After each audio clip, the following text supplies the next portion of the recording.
What's up, Copy Squad? It's your boy Kyle Milligan coming to you live from Boca Raton, Florida.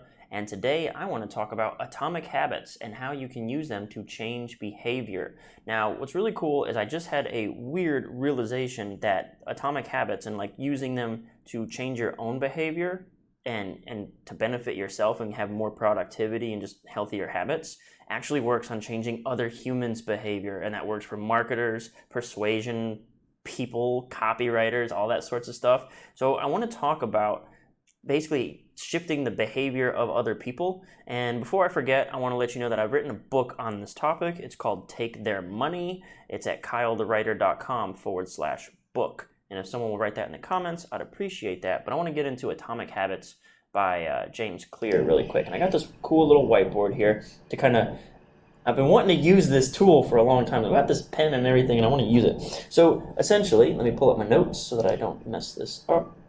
Okay, so when it comes to creating atomic habits, like the whole premise of this book by James Clear is that you can make a bunch of tiny, like 1% changes, and basically they compound and they add up. And as you do these tiny improvements over time, you get better and better and better. So that's like that's the premise. Like if you could just make these small shifts in your behavior, you could become like, awesome. That's the big picture. And now the question is, okay, well, how? All right. So in his book, he's got what he calls the 4 laws of behavior change. I think that's what it is. 4 laws, behavior change. And I don't know, you might get ahead of me when I start writing these out. Let me show you something here. The first rule or law is make it obvious. Okay. And this is to adapt habits to become like more effective or useful. The second one is make it attractive. Okay, so 1, 2. Number 3, make it easy. And the fourth one is make it satisfying. And I kind of want to talk about these really quick and how you do each of these things. So essentially, if you can make your habits obvious, attractive, easy, and satisfying, then you can basically adjust the things that you're doing in your life. Like this is basically like to help folks who are like, I really want to be a writer, but I can't make myself sit down and write or something like that. Like, well, how do I change my behavior, right? And he insists that it's by doing little changes to your habits. So the first thing is make it obvious. I talked a little bit about this yesterday did I go live yesterday? Maybe it was the day before. Basically, like make it obvious in your environment is like a super easy way to do these things. For instance, if you want to go to the gym, or I talked about automating decisions, right? So if you know you want to go to the gym first thing in the morning, go ahead, lay out all your workout clothes like on your bed or on your dresser or somewhere where as soon as you roll out of bed, you put on the clothes, you go to the gym. You don't have to think about anything. It's just obvious that's the thing to do. Yesterday when I was talking about it in the frame of The One Thing by Gary Keller, so The One Thing is like this book Gary Keller wrote. It's amazing. And what I mentioned in yesterday's video as well is all these messages, you keep kind of seeing the same messages with different words and different authors across time. Knowledge compounds. Warren Buffett said that, I think, that knowledge compounds just like money, right? It's just like you take the more different frames you have on knowledge, the smarter you get. So one of the things you can do is make your habits obvious. So go ahead and lay out like your lunch for tomorrow. Go ahead and have your gym clothes for first thing in the morning. Go ahead and have like your coffee cup or mug beside the coffee machine or something, so that you can just go through your day in almost like autopilot until you have to actually do the hard things that require like willpower. Okay. So the first thing to do to make a habit, to change a habit or adapt a habit, is to make it obvious. The inverse of that, like I said this too, like if you want to eat healthier, get the Oreo cookies out of sight. Instead of making it obvious, make it invisible. Okay, and let me write this down. This is Atomic Habits by James Clear, and I just read this twice now in the last like 4 days. This is James Clear. Pretty good book. If this is your first habits book, I think it will be very impactful. For me, like I say, a lot of these things don't really, like, they don't blow my mind, but it's just like a good way, a new fresh perspective on an old idea. The second thing, make it attractive. Okay, so how can you make something attractive? Well, it usually comes down to this idea of social proof is like one super easy way to look at that. So the environment's a super easy way to make it obvious. The social, there's no eraser on that one, so let's do this. So the social environment is kind of a way to make it more attractive. And what I mean by that is, again, this is just different wording for old terms, old ideas, things that we've already heard and known about for a long time. So you are the sum or average of the 5 people you spend the most time with, right? So your social environment. Well, as human beings, we want to fit in. He did say something really cool in the book that I never heard before. As humans, we mimic 3 groups of people. The close people, the many, and the powerful. And I think this is really important stuff. We mimic the close, the many, and the powerful. So we mimic like the people we're around. We're the average of the 5 people we spend the most time with. So we could say that could be like friends, family. The many is like, what does society as a whole say we should be up to, right? Like, for instance, I wouldn't wear I wouldn't wear like short shorts, right? I wouldn't wear like Sophie shorts because that's like a weird thing that just kind of doesn't make any sense in society. I kind of go with the flow. I wear a regular t-shirt and regular shorts, you know what I mean? And the last thing is the powerful. So, like I told you, I've been watching like documentaries lately. I watched one about Jerry Seinfeld. I watched one about Conor McGregor. And I watched one about that guy in Jiro. I think it's Jiro. Okay, and Hero Dreams of Sushi on Netflix, and that was a really cool documentary basically about this master sushi chef, and that was just like, I want to mimic these people, right? So make it obvious, make it attractive, okay? And one way to make it attractive is your social environment. And what I mean by that is you can change your social environment by changing your culture, your friends, the group of people you're around, okay? So this is basically like change your culture so that your things that you want to accomplish are rewarded by your social environment. I hang out and talk with a bunch of marketers and copywriters like nonstop. Like I just came up with like a new idea with Rob Braddock like 3 seconds before I went live here. He told me to shout out our new idea. It's called, well, now I don't think it's a very cool term anymore. Basically like hidden social proofs, like backdoor social proof, like a way to create social proof without actually having any proof involved in this. Pretty cool little hack. Maybe we'll talk about that in one of these videos. We came up with that like 4 minutes ago. Can't talk about that with like my mom and dad. They don't know what social proof is. I don't care. All right. So let's get on to number 3. Make it easy. Again, he just says in the book, we will naturally gravitate towards the option that requires the least amount of work. Like, this is just human nature. So remove all obstacles. Like, make it as automated as possible. Remove obstacles. Automate, right? That's a really easy thing to do to change your behavior and your habits. And so let's talk about I'll go back one step to number 2 again. Make it attractive. If you want to stop a bad habit, make it unattractive. For instance, if I don't know, like one of the things that I do is now I'm not gonna lie, I love the taste of McDonald's. But what I do to make myself not want to eat a quarter pounder of cheese, which I find delicious, I don't care, it tastes so good to me. I think about the feelings that I get after I eat it, and the way I feel about like my health mentally feels bad, and then I actually do kind of feel like not my best just physically afterwards. I go ahead and project that those are the feelings, and it makes the choice unattractive to me. So that's how I avoid things like McDonald's, even ice cream and Chinese food, like anything greasy or sugary. I just think about my stomach ache, and then I don't want it as much. And sometimes that'll help. Oh, this is a zoom button. Okay, last thing, make it satisfying. Okay, so make it satisfying is, let's see if I've got any notes for the terms of make it satisfying really quick before I jump ahead. No, I didn't write anything down. I must have just forgot it. But anyway, make it satisfying is essentially like you're not going to do anything unless it feels good. At the end of the day, this is all pure willpower. You have to. It's almost like a form of making it easy, where you make it rewarding. So you gotta be able to reward yourself either with like a external reward or an internal reward, and that comes from like you either give yourself a treat, you take a break to like eat or drink whatever you want or something, like a cheat day for a long week of being really good, or you let yourself watch some YouTube or something after you've worked for 6 hours straight, something like that. But you can do that. You can attach a reward, or you can just love the process, right? We talked about that yesterday or the day before. Love the process, okay?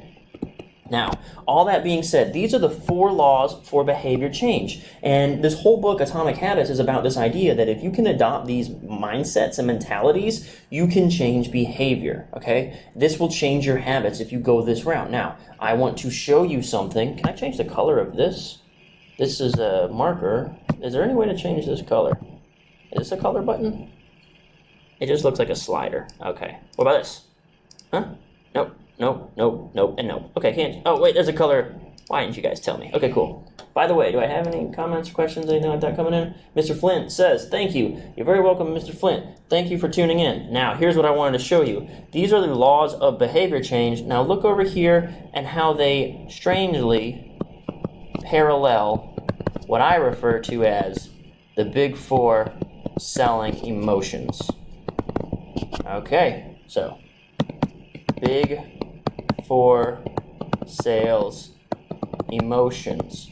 And I wrote an entire book on this topic of the big 4 sales emotions. And the big 4 sales emotions serve one purpose: to make you change other people's behavior. So this is internal. This is change yourself. Okay? And what I teach people to do is how to change the external, how to change other selves. Okay? So let me write that over here, external. And that's changing others, okay?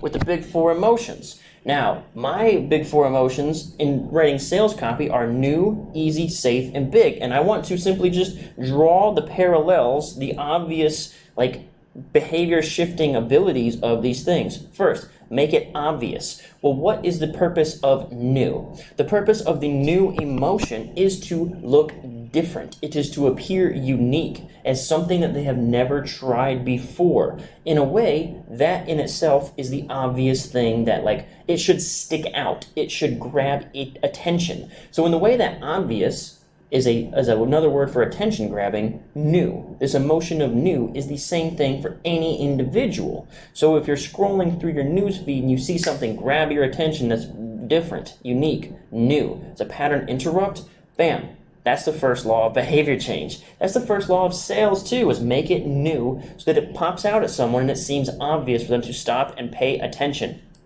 The second one is easy, but I'm going to skip that because his second one here is attractive, right? Safe, okay? Now you can see that easy is coming up, and I already have easy in mine as well. Tit for tat, 1-to-1. We both have easy in there. But how is safe attractive? Studies have shown that people value, overvalue. They overvalue things that they deem as safe. Things that are guaranteed are attributed to a much, much higher value label than what is reality. There's the study that comes straight to mind is there's a gamble study. Essentially, you can be guaranteed. I think it was. There's two options. Here, I'm gonna mess this up. I should have prepared this. The gamble study goes like this: you have a 80% shot at $1, or a 20% shot at 10 cents, or you can have a guaranteed 60 cents, or 70 or 80 cents, or something like that. And in the study, mathematically, it makes no sense to take the guaranteed thing, the sure thing, because with the chances of getting 80% to have $1, you stand to make much more, and the chances are significantly high. But what we find when they run this study is that people will more often than not, statistically, materially, will go for the safer bet because they attribute a higher value to things that are safer. So if you can do 2 things in your copy, if you can, 1, make your solution appear to be predictable, follows a pattern of success. The results always come on autopilot, basically. You can count on them. You can raise the value of the product just because it is safer. So in 1, you can raise the safety and predictability of your product. You can do that through credibility. Oh, there's another one. Let me write that down before I forget. Just cred. You can do that through credibility, testimonials, case studies, raise the predictability. And then the other side, find the alternative and drive its safety down, right? Cell phone companies do this all the time, right? We've got the best network in America. Look at the other guy. Their calls drop left and right. They're crap. Don't buy them, buy us. It's the same thing. Now, for whatever reason, I totally overlooked the social environment factor. Safe is an element of social credibility. So I don't know why I didn't go straight to that. It didn't cross my mind until just now. But his way to make it attractive is to follow and fit in with the culture. Well, what else do we do with safety and culture? Social proof, testimonials, case studies of success. It's the same thing. This is exactly the same as well. Next, my second emotion is easy. His third emotion is easy. Here's a fun fact. When I first made NSBE, New, Easy, Safe, and Big, it was originally New, Safe, Easy, Big. Because safety, I believe, is second most important to new. I believe it probably is more important than it being easy, just like in the same exact order that James Clear has here, except I couldn't come up with a cool mnemonic device for NSEB, but I could for NSBE. So the order was switched just for that, and people love to say NSBE, it works, so that's what it is. So anyway, easy. I've said this a bajillion times, and he said it in his book. People do the easiest thing. So remove obstacles, automate. That's how you make behavior change in your habits.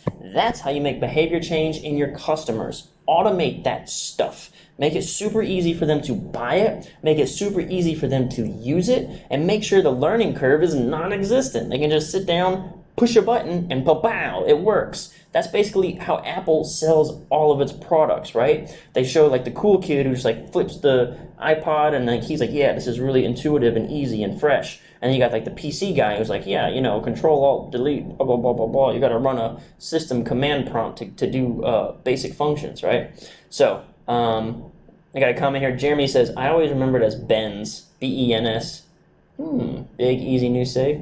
Right. I think the reason I didn't want to change it any other way was because I'm such a stickler for the fact that new needs to be number one. Like, if you don't have new, it doesn't matter. If you don't grab someone's attention and present them with something unique, if you don't start at number one, obvious, the game is over. The game is over. I look at copy and I don't even really need to read past the first 400, 600 words of a sales letter, because if your idea isn't fresh and you don't have like a new take that stops me and grabs my attention, the rest doesn't even matter.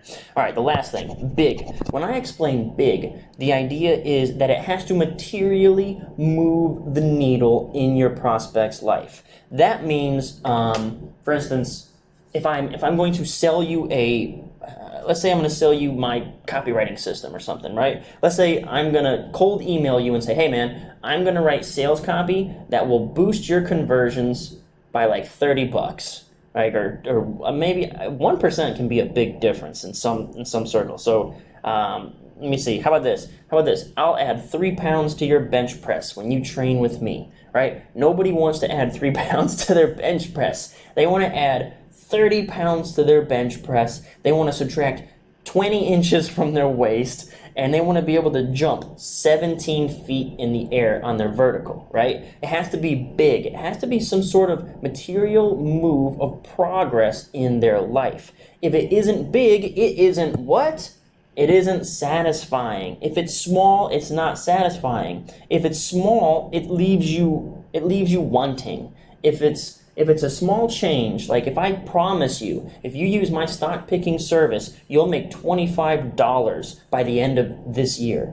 That's not satisfying. That's not big. That's not going to get you hyped, and it's not going to move the needle in your life. So, I was just reading this book for the second time today. I finished it today, and I was like, holy crap. This is the same as New, Easy, Safe, and Big. This is the same system I use to make people buy my stuff. And if you would like to, can I have infinite pages? I have to register. I don't want to do that. All right, cool. If you're interested in learning how to use New, Easy, Safe, and Big in your copy, or if you just want to see how the best copywriters, well, let's say the best copywriters in the game, because I use from like all the big I use examples from all the big financial publishers.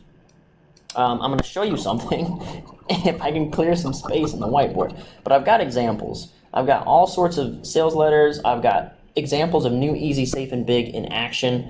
And you can get that, here we go, at KyleTheWriter.com/book. If someone could just write that in the comments for me, I would appreciate that very much. KyleTheWriter.com/book.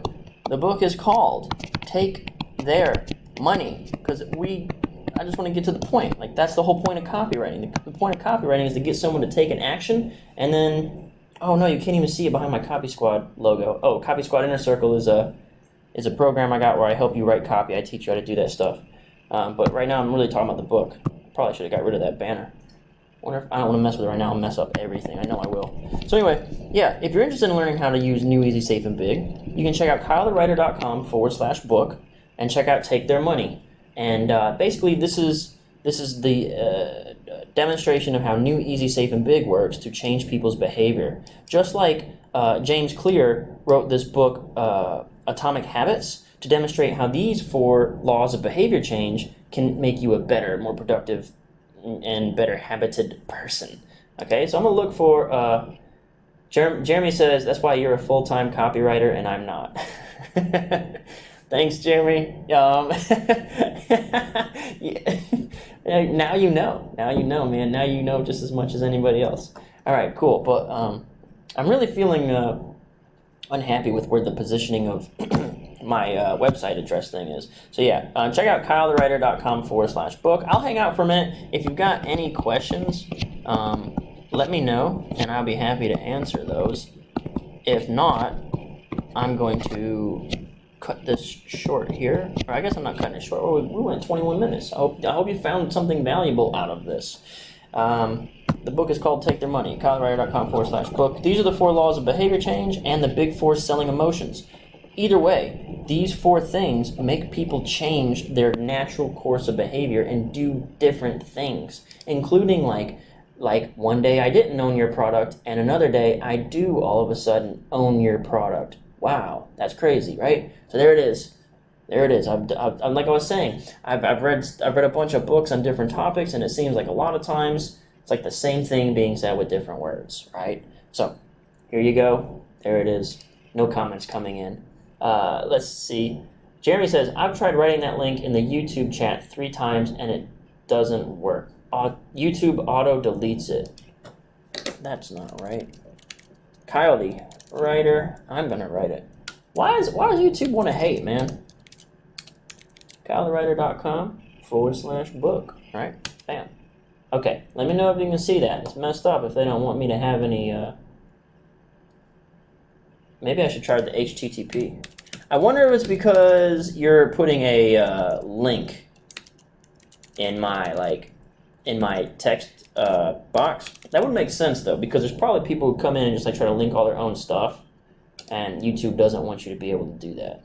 So there, I put it in, but I appreciate you letting me know.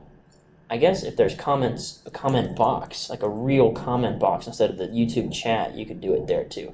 Anyway, this is just running a little bit. Jeremy says my link works. Excellent. This is just kind of running into ramble mode. I hope this was insightful. I hope this it kind of blew my mind when I heard it this morning, and I wanted to share. I hope you got something out of it. Thanks so much for tuning in. A side note, which I didn't even talk about or mean to, or I overlooked it. See down here in the corner, the Copy Squad Inner Circle. This is where I help people write better copy. If you're interested in that, I'm putting out a new sales letter breakdown for a sales letter that's made, pretty much all the ones I break down, I choose the ones that have made 7 figures. So it's going to be going up on Tuesday. I'm going to be talking about why it works, what they did, how to set up the sales argument, that kind of stuff is going to be popping up there on Tuesday, and you get access to all the sales letter breakdowns and conference calls in the past where I talk to other people about their marketing and help them out, okay? So one last check-in here. That's it. Thanks so much for tuning in. Peace out, Copy Squad.